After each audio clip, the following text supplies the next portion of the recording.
जिंदगी जिए, हल्की फुल्की जिंदगी जिए। हल्की फुल्की जिंदगी जिएंगे तो आप जीवन का सारा आनंद पाएंगे। अगर आप घुसेंगे तो आप नुकसान पाएंगे।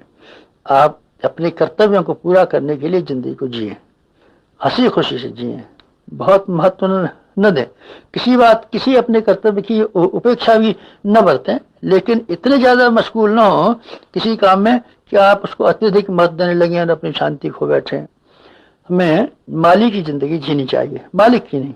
मालिक की जिंदगी में बहुत भारीपन है और बहुत कष्ट है। मालिक की जिंदगी केवल रखवाली की तरीके से, चौकीदार की तरीके से अगर हम जिए तो हम पाएंगे जो कुछ भी कर लिया हमारा कर्तव्य ही काफी था। मालिक को चिंता रहती है सफलता मिली नहीं मिली, मालिक को इतनी चिंता रहती है कि अपने कर्तव्य और फर्ज पूरे किए कि नहीं किए। दुनिया में रहें, काम दुनिया में करें, पर अपना मन भगवान में रखें, अर्थात उच्च उद्देश्य और उच्च आदर्शों के साथ जोड़ रखें।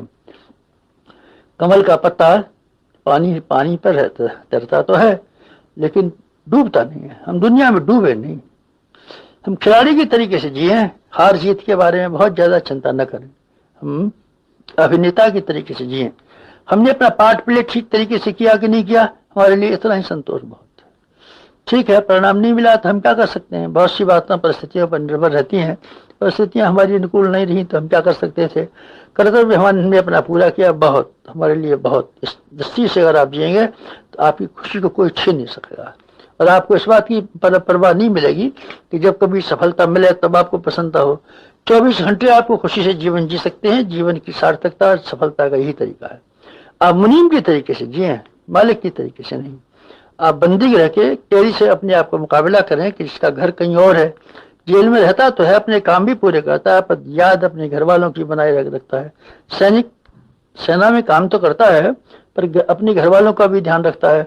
हम अपने घर वालों का भी ध्यान रखें, अर्थात भगवान का भी ध्यान रखें। जिस लोक के हम निवासी हैं, जिस लोक में हमको जाना है उसका भी ध्यान रखें। इस लोक में हम आए हुए हैं, ठीक है, यहाँ के भी कई कर्तव्य जिम्मेदारियां हैं, उसको जिम्मेदारियों की तरीके से पूरा करें, लिप्त न हो जाए, उसकी चिंता में डूब नहीं जाए, तो हमारे लिए जीवन की सार्थकता बन सकती है। साधकों में से कई व्यक्ति हमसे ये पूछते रहते हैं, क्या करें क्या करें क्या करें। मैं उनमें से हर एक से कहता हूं, ये मत पूछो, बल्कि ये पूछो क्या बने क्या बने क्या बने। अगर आप कुछ बन जाते हैं तो करने से भी ज्यादा कीमती है, पर जो कुछ भी आप कर रहे होंगे वो सब सही हो रहा होगा। आप सांचा बनने की कोशिश करें।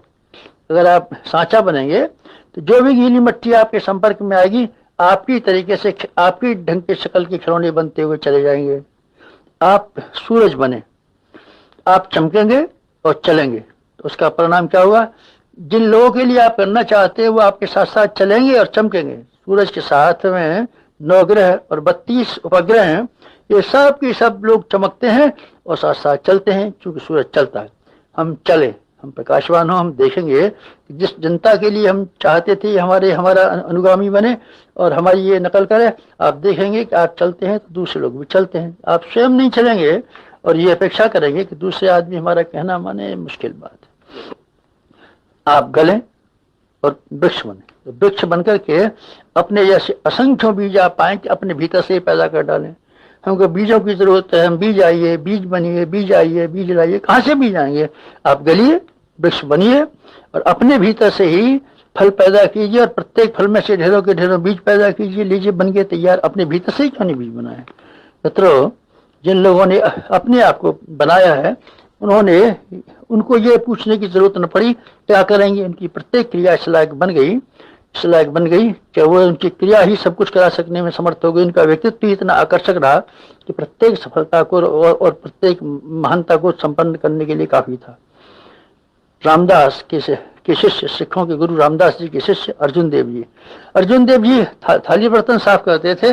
उन्होंने अपने को आपको अनुशासन में ढालने का प्रयत्न किया था और जब उनके गुरु ये तलाश करने लगे कि हमको कौन सा शिष्य को अपना उत्तराधिकारी बनाया जाए, सारे विद्वानों की अपेक्षा, सारे नेता और दूसरे गुण वालों की अपेक्षा उन्होंने अर्जुन देव को चुना। उन्होंने ये कहा, उनके गुरु रामदास जी ने, कि अर्जुन देव ने अपने आप को बनाया है और बाकी आदमी ये इस कोशिश में लगे रहे हम दूसरों से क्या कराएं और स्वयं क्या करें, जबकि होना ये चाहिए था कि अपने आपको बनाना चाहिए था। अर्जुन देव ने न कुछ किया था न कराया था, केवल अपने आप को बना लिया था। इसलिए उसके गुरु ने ये माना ये सबसे अच्छा आदमी है। सब ऋषियों ने अपने आप को बनाया था। उनके अंदर तप की संपदा थी, ज्ञान की संपदा थी। फिर बस जो कोई भी जहाँ कहीं भी रहते चले, जो कुछ भी काम उन्होंने कर लिया वो महानतम श्रेणी का उच्च स्तरीय काम कहलाया। अगर उनका व्यक्तित्व घटिया होता तो फिर बात कैसे बनती। गांधी ने अपने आप को बनाया, हजारों आदमी के पीछे चले।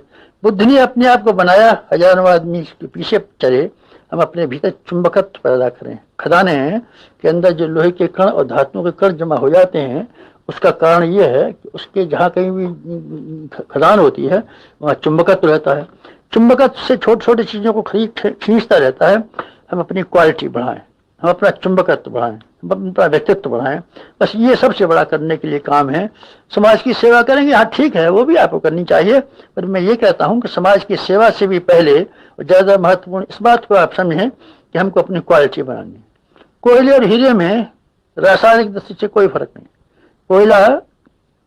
कोयले का ही प्रस्तुत रूप हीरा है। खनिज में से जो धातुएं निकलती हैं कच्ची होती हैं, लेकिन जब पका करके ठीक कर ली जाती हैं, साफ सुथरी बना दी जाती हैं, तो उन्हीं धातुओं का नाम स्वर्ण, शुद्ध स्वर्ण हो जाता है। उसी का नाम फौलाद हो जाता है। फौलाद हो जाता है। हम अपने आप को फौलाद बनाएं, अपने आप की सफाई करें, अपने आप को धोएं, अपने आप को प्रसिद्ध करें। इतना कर सकना अगर हमारे लिए संभव हो जाए तो समझना चाहिए आपका ये सवाल पूरा हो गया कि हम क्या करें। नहीं, क्या ये करें कि आप अच्छे बने। समाज सेवा, हाँ समाज सेवा भी करना, पर समाज सेवा से करने से पहले ये आवश्यक है कि हम समाज सेवा के लायक हथियार तो अपने आप को बना लें, ये ज़्यादा अच्छा है। हम अपने आप की सफाई करें, समाज सेवा भी करें, पर अपने आप की सफाई को भूल नहीं जाए। मित्रों, एक और बात कह करके हम अपनी बात समाप्त करना चाहते हैं। एक हमारा आमंत्रण अगर आप स्वीकार कर सकें तो बड़ी मज़ेदार बात हो। आप हमारी दुकान में शामिल हो जाएं। आप दुकान में शामिल हो जाएं। हमारी दुकान में बहुत फ़ायदा है। इसमें से हर आदमी को काफ़ी मुनाफे का शेयर मिल सकता है। मांगने से तो हम थोड़ा सा ही दे पाएंगे, ज़्यादा हम कहाँ तक दे पाएंगे। भीख मांगने वालों को कहाँ किसी ने क्या कितना दिया है, थोड़ा ही दे पाते हैं। लेकिन आप हिस्सेदार क्यों नहीं बन जाते हमारी दुकान में? अंधेर पंगे का योग क्यों नहीं बना लेते? हमारे गुरु और हमने साझेदारी की है। शंकराचार्य ने और मानधाता ने साझेदारी की थी एक दुकान में। सम्राट अशोक और बुद्ध ने साझेदारी की थी। समर्थ गुरु रामदास और शिवाजी ने साझेदारी की थी। राम कर सके हमारे आप शामिलात हो जाएं, हम और आप मिलकर के एक बड़ा काम करें, उसमें से जो मुनाफा है उसको बांट लें। अगर आप इतना हिम्मत कर सकते हो और ये विश्वास करते हो कि हम प्रामाणिक आदमी हैं, तो जिस तरीके से हमने और अपने गुरु की दुकान में साझा कर लिया है, आप आएँ और हमारे साथ साझा करने की कोशिश करें। अपनी पूंजी उसमें लगाएं, समय की पूंजी, श्रम की पूंजी, बुद्धि की पूंजी हमारी दुकान में शामिल करें और इतना मुनाफा कमाएं जिससे कि आप निहाल हो जाएं। हमारी ज़िंदगी के मुनाफे का यही तरीका है कि हमने अपनी पूंजी को अपने गुरुदेव के साथ में मिला दिया, उसी कंपनी में शामिल हो गए हैं। हमारे गुरुदेव हमारे भगवान की कंपनी में शामिल हैं, हम अपने गुरुदेव की में शामिल हैं। आप में से हर एक को आह्वान करते हैं, अगर आपकी हिम्मत हो तो आप आएँ, हमारे साथ जुड़ जाएँ और जुड़ करके हम जो लाभ कमाएंगे भौतिक और आध्यात्मिक, उसका इतना हिस्सा आपके हिस्से में मिलेगा कि आप धन्य हो सकते हैं और निहाल हो सकते हैं। उसी तरीके से कि जैसे कि हम धन्य हो गए और निहाल हो गए। यही है साधकों से हमारा ब्रह्म अनुरोध। समाप्त।